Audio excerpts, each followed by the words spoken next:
everyone. It is Wednesday, I tell you. How are you tonight? What are you grateful for this Wednesday night, the 21st of September? Tell me about your day and what you are grateful for, especially while I get the right computer screens going here. Oh, I think I've got it going quickly tonight. Hey, Kitty, how are you tonight? Great to have you here live. Great to have you live. I hope all is well in Illinois. Tell me what's happening out there. Tell me what's happening in good old Illinois. It was a beautiful day here in New England. It was a beautiful day in the neighborhood. Such a beautiful day in the neighborhood. Would you be mine? Could you be mine? Okay, well, you didn't come here tonight for my singing, that's for sure. That is for sure. Tired, but good tired. Extremely busy. That's good. We have been busy as well. Actually, we have a team still working tonight, cleaning up things and picking up things and doing all sorts of store things, trying to get things, especially in clothing, has been discombobulated lately. Very, very discombobulated, for lack of a better term. So the team wanted to go in and have a cleanup night, and they're doing a couple hours tonight and a couple hours tomorrow night of pickup, for lack of a better term. But it needs that every once in a while. But I'm glad that you have been busy. Hey, Kelly, you did catch me live. You have caught me live. Great to have you here live tonight. Great to have you here live, Miss Kelly. So but I'm glad. This good tired stuff, you know, it doesn't make it any easier, but it is good to have. You know, that is good. So I am happy about that side of it. But why am I not moving on the screen? You love it when Facebook makes you frozen and stuff. Never gets you. And you're not traveling. I'm not traveling today, but I am traveling this weekend. This weekend I start traveling again. We were just talking about that as we were eating dinner. She's like, "When are you here? When are you not here?" Cassandra was asking. You know, we were trying to figure that out today.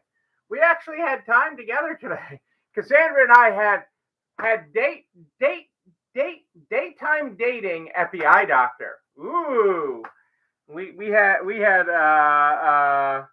eye doctor appointments together back to back. So we had the eye doctor and lunch today. So we had a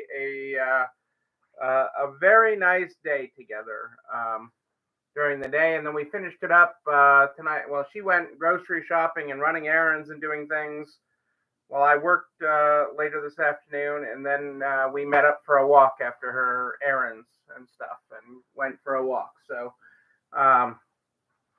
we had a nice day together today, and Ryland's off with Ken in New York City seeing a play today, a matinee. They went to the city for a play, so it's just been a good day all around. And the registers were ringing, so that's always a good thing. Hey, Rose, how are you tonight? Great to have you here. Let's get going, folks. The Stay Positive book is how we start every night. We are broadcasting on both Facebook and YouTube. Any problems with Facebook, hop on over to YouTube. I am over there as well. Right there. Well, actually, right here. Cameras are actually almost centered. You know, it's kind of scary. We were playing with camera alignment today earlier when I was on with Angie. The Stay Positive book is where we start. Tonight we're on page 134.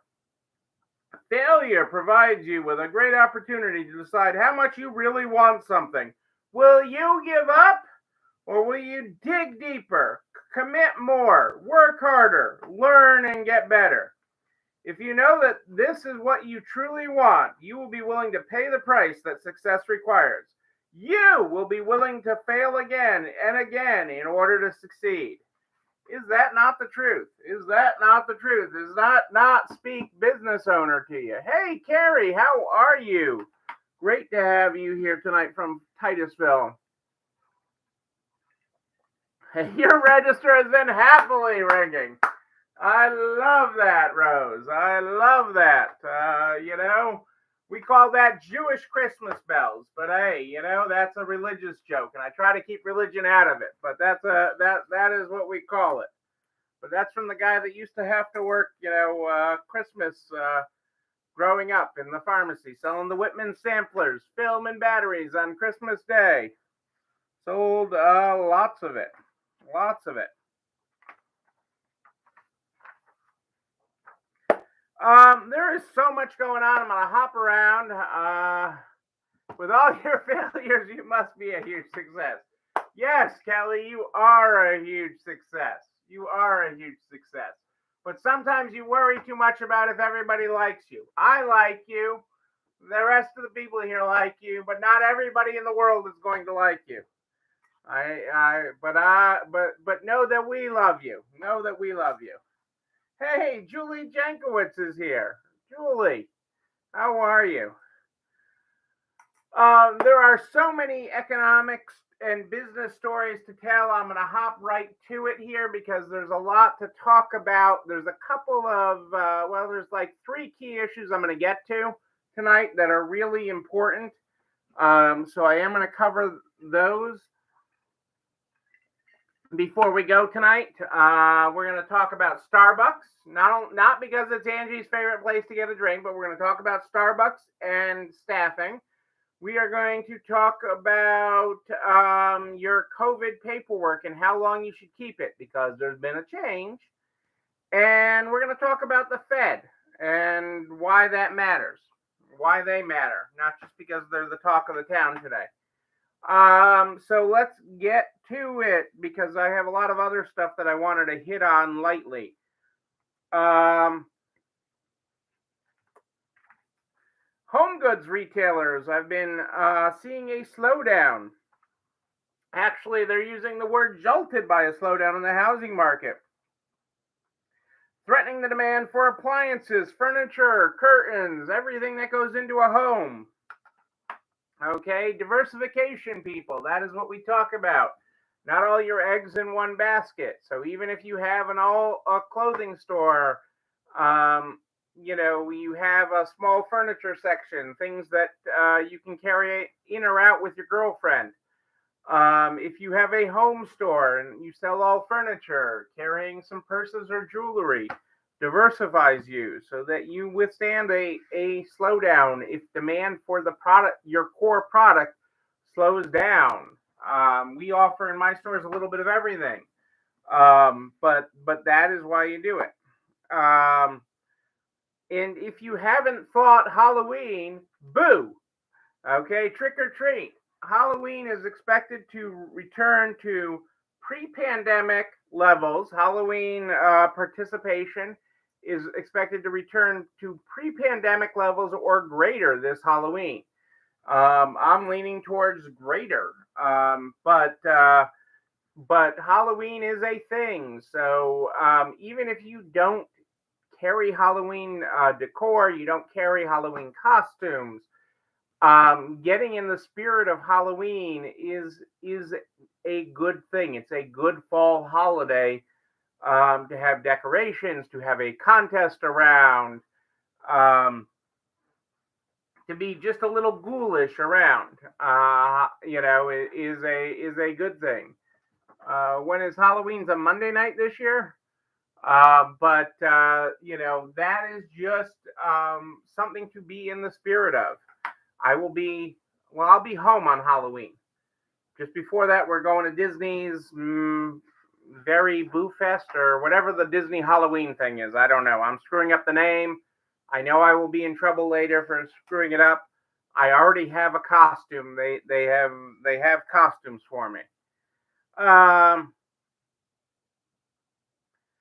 69% of consumers are expected to celebrate Halloween this year, which is up 1% from 2019.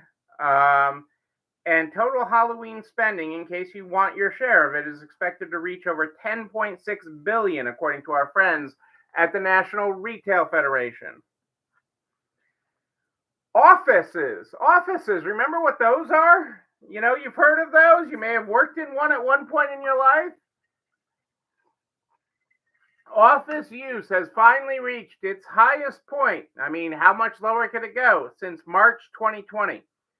Office use in 10 metro areas tracked by Castle System reached an average use of 47.5% of early 2020 levels, the highest percentage since the onset of the pandemic. In New York City, offices have reached 49%. That is a good thing. It's a good thing for all the businesses that supports. It's a good thing for communication. There's been a lot of talk with that on how culture and everything is getting lost with everything on Zoom. And I buy into that, especially with the hard stats we have in the loss of learning in education. And if we've lost that much there, how much have we lost in other things? So it is very real. This is very interesting. So you've heard of that whole, did my phone ring? I mean, you're always, do I have a prop here? I always need a prop. Okay, I have an old phone here. So did your phone ring? Did it vibrate? Did it ring? Oh, I thought I heard a ding on my phone, What's worse than that? Okay, not having the latest iPhone. I mean, this is a real thing. Okay, 20% of iPhone users think not having the latest phone is a sign that you are struggling phantom vibrate, yes. But not 20% of iPhone users believe that not having the latest phone is a sign that you are struggling financially.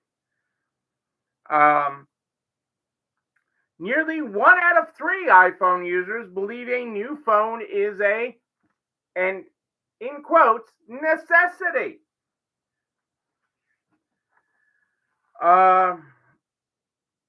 And more than 20% surveyed say getting a new phone is worth going into debt for.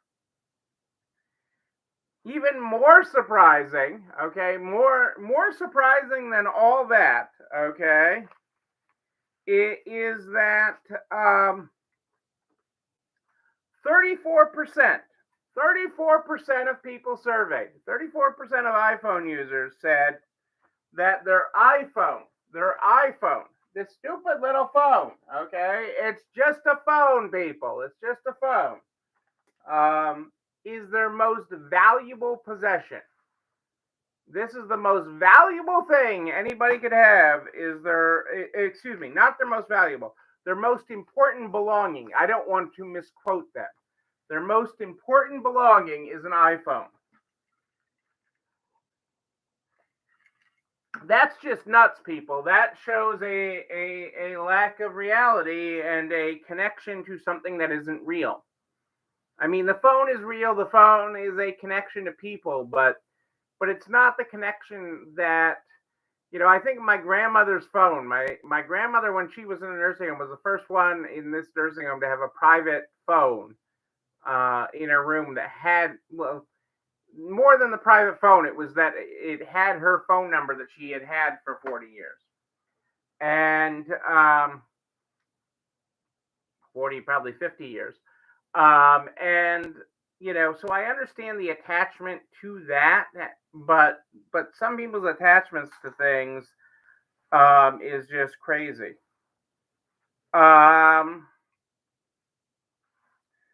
I know a lot of you probably are not familiar with the grocery chain, the Northeast grocery chain. It's a family-run grocery chain called Wegmans. It is a super nice market. It's on steroids. It is a experience. It's vital to your husband. Okay, well, that's good. Your husband's got status there. But they change iPhones on him just to play with his head. That is the only reason at this point. Uh, and I'm an iPhone user. We have upgraded to a 10. We are currently on 10s.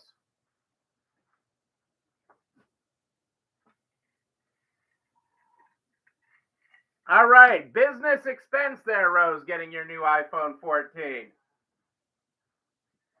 Yeah, I buy, the 10s are much better picture than the 8. The 14s and stuff are amazing.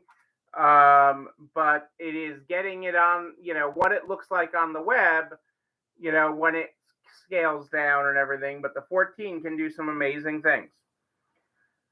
Wegmans has discontinued its self-checkout app, and is looking at its self-checkout lines in a sign of the amount of shrink related to it.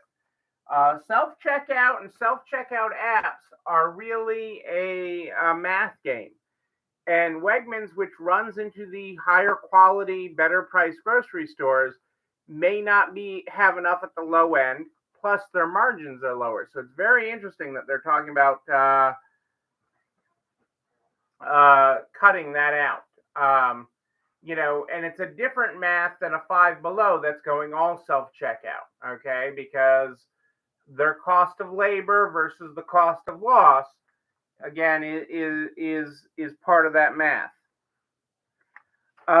Business travel is on the rise. Business travel is on the rise, according to Delta, JetBlue, and other airlines.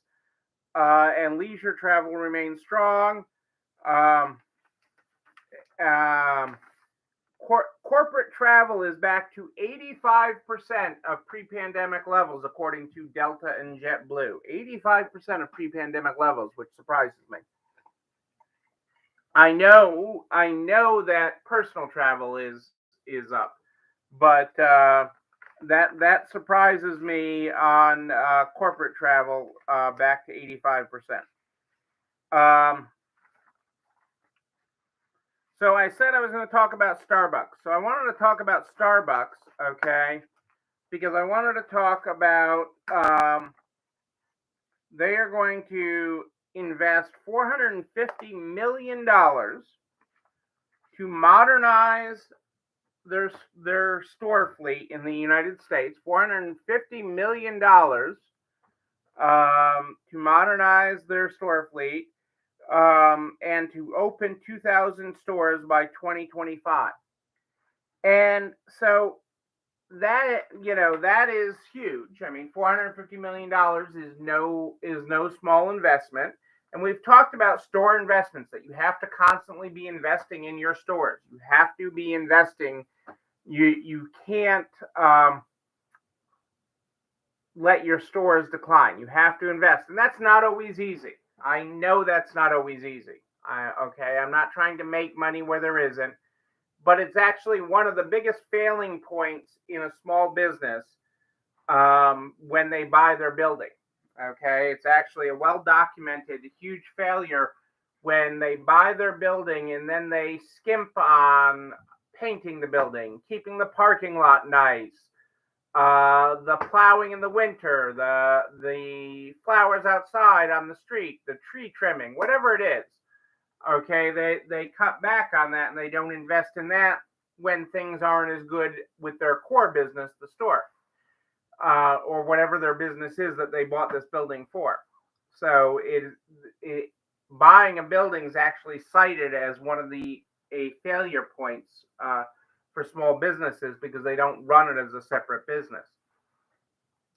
But the big thing with this investment in what Starbucks is calling modernization, okay, and in investment, the challenge is to reinvent and think differently, which I love. I love that concept. Okay, I always talk about how can we do this differently? How, if we didn't know what we know now, or because of what we know now, how can we do this differently? But one of the areas that Starbucks, a lot of this money is going into, okay, is not. They have, and I've talked about it many times, how I've studied Starbucks workplace, how I've sat there in a Starbucks all day watching how they set up their work area and their workflow, which is a tremendous lesson. Kelly, that is give them a kick in the pants, because sprucing is important. I mean, that's what attracts good tenants. That's what keeps good tenants, and keeps them a good landlord. But what Starbucks is really spending a lot of this money on is technology. Okay, they are looking at how can they automate and shorten their time from when you place your order till the drink is in your hand. How fast can they get the drink in your hand, and how can they use automation to handle all of the various things that people want in their drink? Their skinny, no fat, half calf, extra shot, triple foam, caramel infused with whip drink. How do you do that?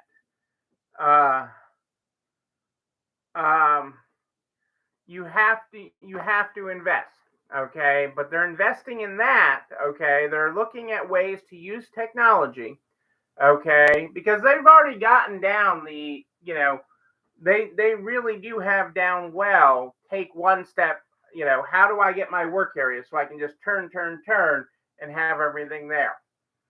But you invest in these systems, and these aren't huge investments. These are $450 million to Starbucks over the next 3 years. Okay, is a small percentage of sales.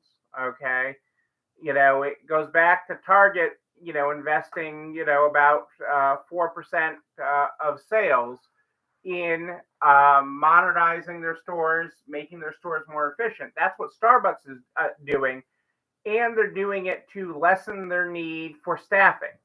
Okay, how do we reduce our staffing needs? Not that we won't need staff, okay, but where can we use automation to do that?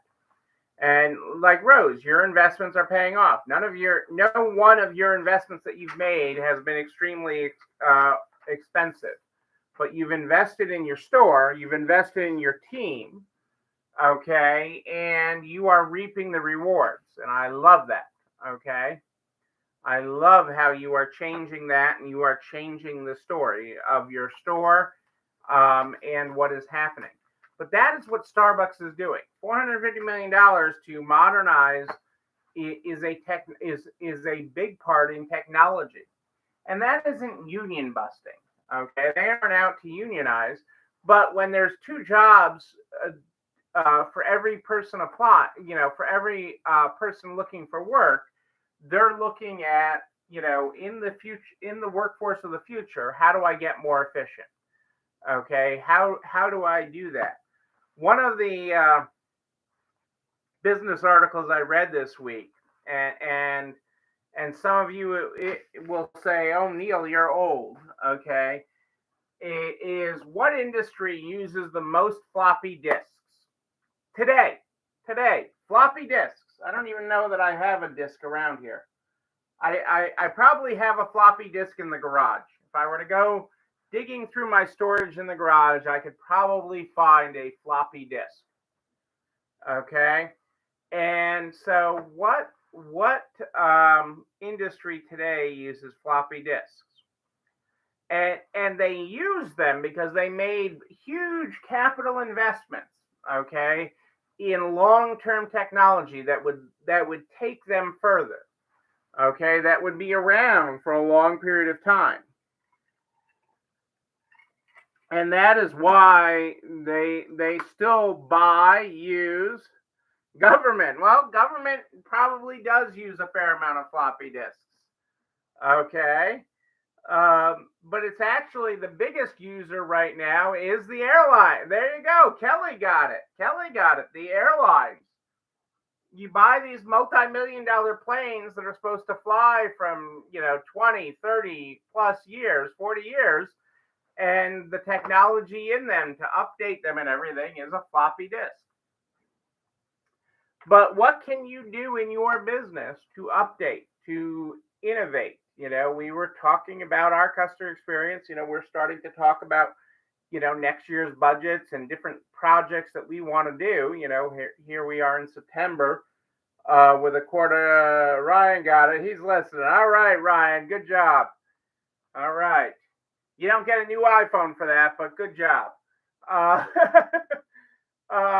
but that is you make investments, okay, and that isn't to eliminate people, but it is to make your people more efficient.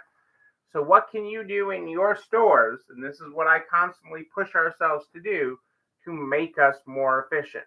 And we are constantly looking at that and reevaluating that, because you got to remember what got you here, what got you to the level that you're at, what got you to the sales level, the volume that you're doing, all those things. That is not the widget that is going to get you to the next level. Okay, what got you to be a $200,000 a year stores? Julie's updating her contracts to be paperless and electronic. That's awesome. That is a great tool. That is a great tool. This lack of paper. As I'm a paper person, even though I'm a paper person, I print a lot. I've got files and things, so I do print a lot because I like to look at the written things, and it allows me to study and mark it up and stuff. Oh my God, Rose, that for $250, that was nothing. That was nothing. But you didn't see it till you saw it. Okay, you didn't see it till you saw it, and that's what it is. So it is taking the time to take a step back. Okay, so that you can take several steps forward.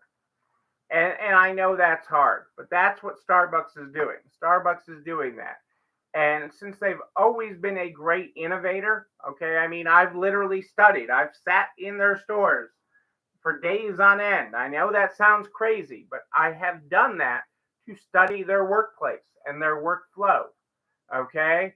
Not to write papers about it, not to be an academic, but to help grow my business, help grow your business, okay? Because if you set up your work areas and your workstations like Starbucks, you will be more efficient. And Starbucks spent a hell of a lot more money than me spending a few days there. I drank a lot of coffee. Don't get me wrong, I drank a lot of coffee. The other interesting Starbucks stat before I switch off of Starbucks is that Starbucks is year-round right now, they are 60% cold drinks. Year-round, they sell on average about just under 60%, right around 60% of their drinks year-round are cold that they sell of their sales. So I just found that an interesting, useless guy info stat that I share with you. So have that for what it's worth. Okay, what else did I promise you? I promised you a little bit of economic. So let's hit the economic. The Fed raised interest rates today. Boy, was that a surprise. Okay, their goal is to get price stability. Price stability, inflation under control, and return price stability. Kelly contributes to the cold drink stat. Okay, so get price stability. But that also brings pain. So what that means is borrowing costs are higher. So if you are borrowing money, you need to figure out how to borrow less of it. That is my business lesson on that. The cost of borrowing is higher. The cost of borrowing is higher. So, do everything in your power to avoid borrowing money, which also frees up cash if you're not paying interest and borrowing. Okay, that frees up cash for you to be able to invest in your business. So my lesson there is as much as possible, do not borrow. And certainly in these times, and the times that we're looking forward to avoid borrowing and borrowing costs as much as possible. So, and that, other than that, don't be afraid of what the Fed's doing. They're trying to get everything under control, and don't listen to it too much. But do what you can to avoid borrowing. Lastly, I said I promised you some updates on the government aid and government programs tonight. That I'd talk about that briefly. There's been a law change that was slipped in. I had alluded to this might happen. I probably talked about it last month briefly. So on anything COVID related, any COVID related funding, your PPP, economic injury disaster loan, grants, etc., the look back period is now 10 years. 10 years on the government has to look back and find any fraud. They're finding all the big ones right now. They had $250 million in federal lunch money fraud this week or last week. They've had all sorts of, they've had about $8 billion so far that they have nailed down or arrested people for in pandemic era funding fraud. And so they did pass a law that got signed. It didn't make a lot of headlines, okay, that allowed for the government to look back 10 years. So you have to keep your records for 10 years. I had told you 5. Most of the paperwork you signed said 3. I had been saying 5, and now I'm telling you 10. 10 is the magic number on pandemic era documentation. So make your copies, scan it, have a backup in the cloud. 10 years, people. That is the law of the land, and this isn't just an administrative rule. It is law. So they have a nice way of working these little laws into things, so just be aware of that and keep good records like we've been talking about all the way through this. You know what else we've talked about all the way through this? This video and everything I talk about. This video and everything I talk about goes over to the YouTube channel. You're Not Alone Running This Store, where you can like, comment, subscribe, and oh yes, you can ring the bell, ring it so you know when another one drops.